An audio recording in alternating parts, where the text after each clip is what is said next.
Drive to Survive has been facing intense criticism in recent days, primarily for presenting an altered reality and for neglecting key aspects of the season of 2024.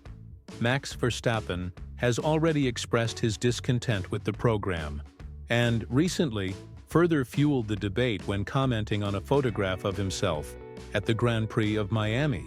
In view of this, it is legitimate to question whether the program is truly harming the image of Formula One, and what changes could make it more attractive to new viewers. There is no doubt that the program is controversial precisely because of the way it portrays certain situations in contrast with what actually happened on the track. For example, Norris's victory in Miami marked a turning point.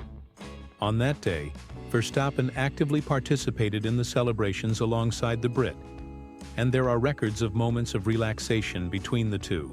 Verstappen even stated that he felt happy for his friend and rival. However, when watching the episode that portrays Norris's first win, the portrayal of Verstappen is very different, almost excessively negative when compared with the real events. The program even included clips of Max's reactions during the Grand Prix in the Dutch arena, as well as comments by Jenson Button, suggesting that he would not easily accept the rivalry. In reality, these remarks were mere provocations orchestrated by the producers, something that Verstappen himself has commented on, stating that he felt deeply upset after Miami, even though he experienced one of the best Sundays of his life. This is not the first time he has criticized the creation of narratives that stray from the truth. Analyzing his stance in 2023 makes it clear why he is dissatisfied, even though he has shown, in a more subtle manner, his appreciation for the program on certain occasions. His silence when asked if he would be its greatest critic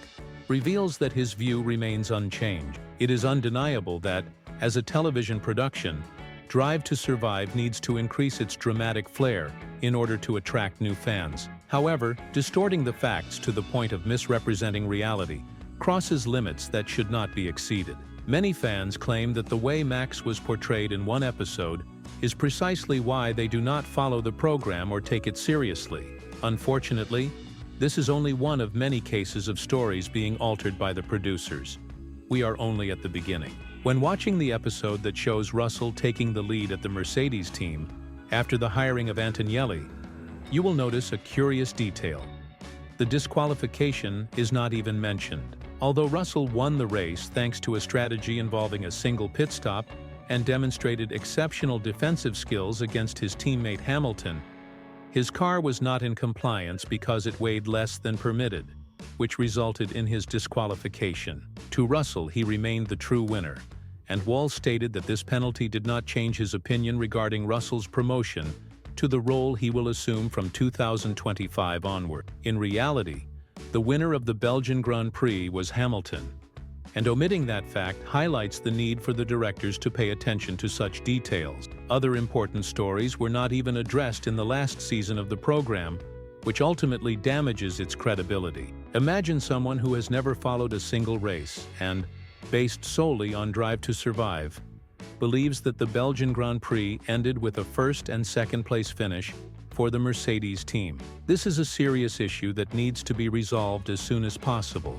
as it significantly affects the image of Formula One. It is unacceptable for producers to manipulate the truth solely in pursuit of higher ratings and popularity. It is legitimate to add a touch of drama or emphasize certain aspects, but exaggerating beyond the facts can lead to a complete distortion of reality. For example, the rivalry between Norris and Ricciardo at McLaren was intensified for narrative purposes, even though it was based on conflicts that indeed existed, but were presented in an exaggerated manner by Netflix. There are also other important narratives, such as Hamilton's first win with the Mercedes team at Silverstone after 2021, an electrifying race for the seven-time world champion, which, although mentioned in the episode where Russell's disqualification was omitted, did not receive the necessary depth for fans to understand its true significance. Furthermore, there are issues that will shape the future of the sport and were completely overlooked. The biggest news of the season of 2024, aside from Hamilton's transfer to Ferrari, was Newey's departure from Red Bull and his new alliance with Aston Martin. This move sparked speculations about a possible change for Verstappen from 2026 onward, when the new rules come into effect. However, the program did not explore this fact, even though it did cover the internal conflicts within Red Bull.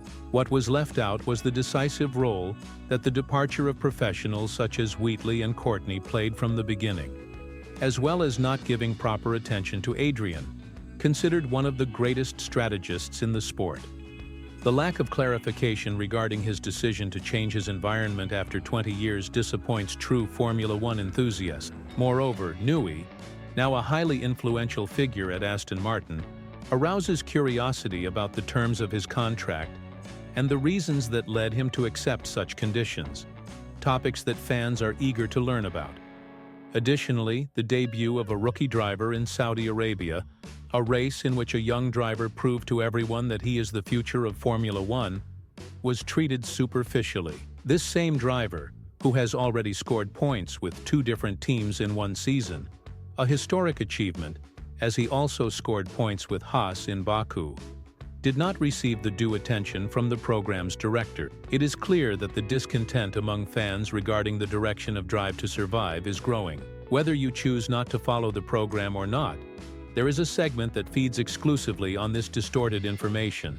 Although it is undeniable that the program has influenced the sport by offering a unique glimpse into the personal lives of the drivers, manipulating the truth solely to achieve a dramatic effect is not a sustainable path for the future.